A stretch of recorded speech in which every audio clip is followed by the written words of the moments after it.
Scary stories for the rain.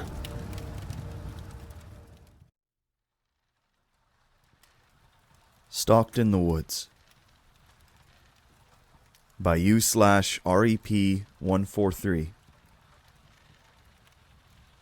This may be a ramble of thoughts, but after recently stumbling on this sub, I finally felt a place I could offer something that my family and I experienced a few years ago that, to this day, gives me a shiver. I've been camping, solo backpacking, and hunting my whole life in Oregon, and felt comfortable in the woods, and have a deep respect for nature. A few years ago, my wife, daughter, and 2 German Shepherds went camping north of Mount Jefferson, Oregon. I've included the coordinates of our campsite, which we found to be perfect setup for us, and our 2 dogs, who need the privacy since they are intimidating to other dog owners and can be loud when spooked. It wasn't an established campsite, just a nice horseshoe off a USFS road that had flat ground, full trees, and a fire pit. The first night, my daughter wanted to sleep by herself in a 2-man tent right next to ours. It was maybe 2 feet away from me and my wife's tent. We made the male German Shepherd sleep, Guts is his name, with her in the tent. That whole first night, neither my wife or I could sleep. We both heard footsteps, and they were heavy, not like typical forest critters scampering around in the night. I was well armed, because I was paranoid from reading recently before departing about a dad in California who was shot and killed in a tent next to his 2 infant daughters. Needless to say, both my wife and I had 2 pistols and a rifle with me.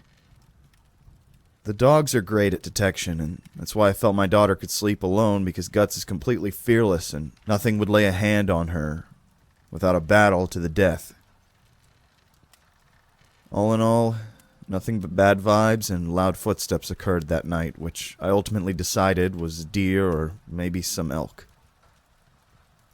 Day 2. Morning. We go for a walk down the road, and maybe 300 feet away, we see the circle area in the photo included. I see an abandoned road where a rusted gate post, the gate was missing, and was covered in vegetation. Something of blue color caught my eye, and Guts immediately takes off running down the abandoned road. My heart begins to race because I think it's another family camping like us, and he's going to get himself shot or scare some innocent people to death, so I chase after him as fast as I can, and the rest follow.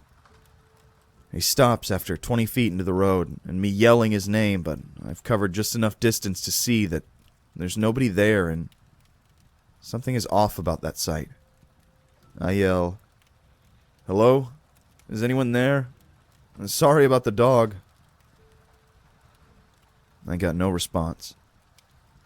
My curiosity gets the best of me, and I have to see what the site conditions were.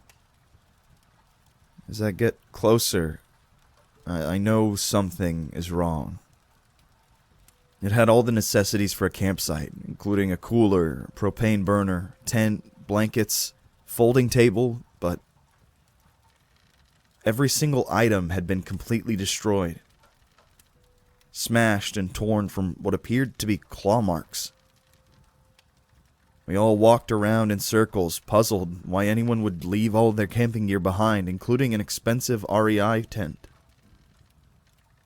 I figured, well, someone left in a hurry and animals got to the rest of the only logical explanation.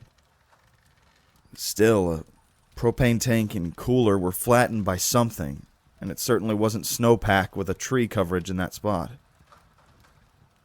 As the afternoon rolls in, me and my daughter are playing bocce ball at the campsite, as my wife goes walking maybe 70 foot north to do her business. I don't have a direct line of sight on her, but all of a sudden I see Guts make a mad dash straight towards her.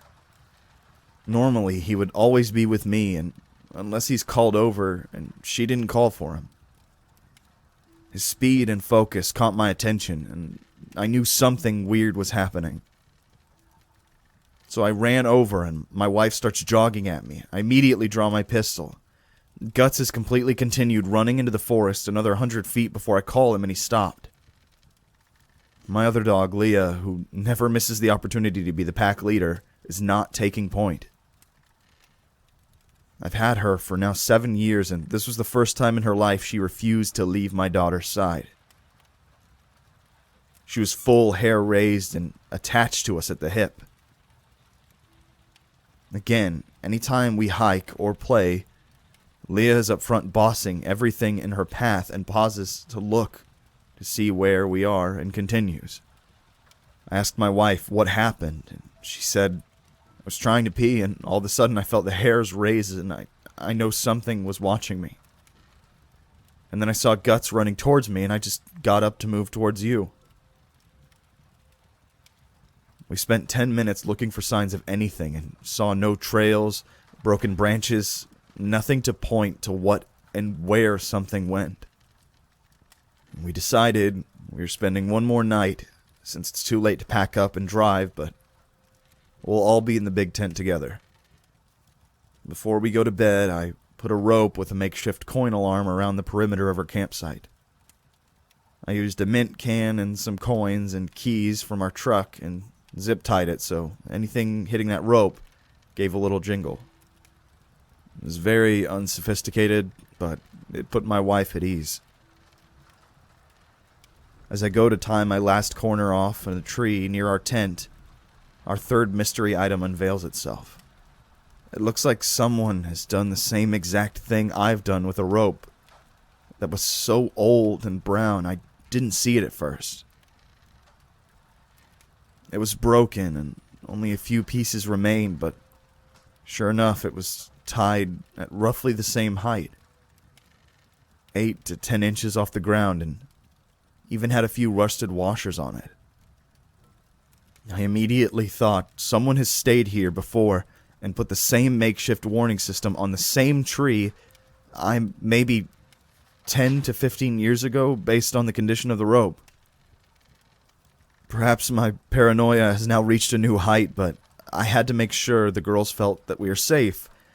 And at the time, the only thing I could think of was when the evening came around, I made them sit in the truck, and I fired a clip of my .45 into the dirt as a signal to whatever it was that was out there that we're armed.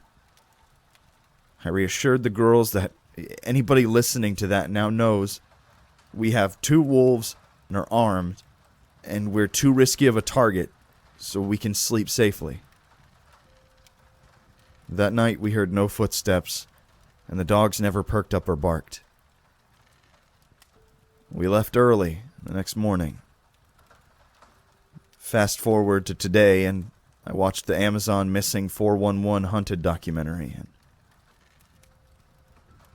I noticed the cluster smack dab close to where we camped that weekend, and a flood of dread rushes to me as I think of that mysterious abandoned campsite with the ripped tent, smashed cooler, and cooktop.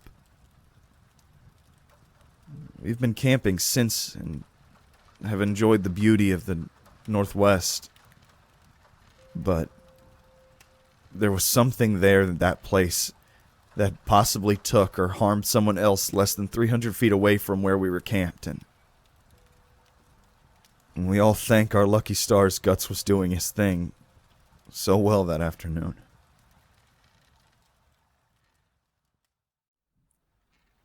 Hello there, YouTube. Stormy here. I hope you enjoyed tonight's story. If you did, make sure to like and subscribe and comment down below what you liked about it. And if there are any more stories that you would like me to do, make sure to comment those down below as well, and I will be more than glad to check them out. Now, you folks have a wonderful night, and I hope to see you in the next video. If we all survive.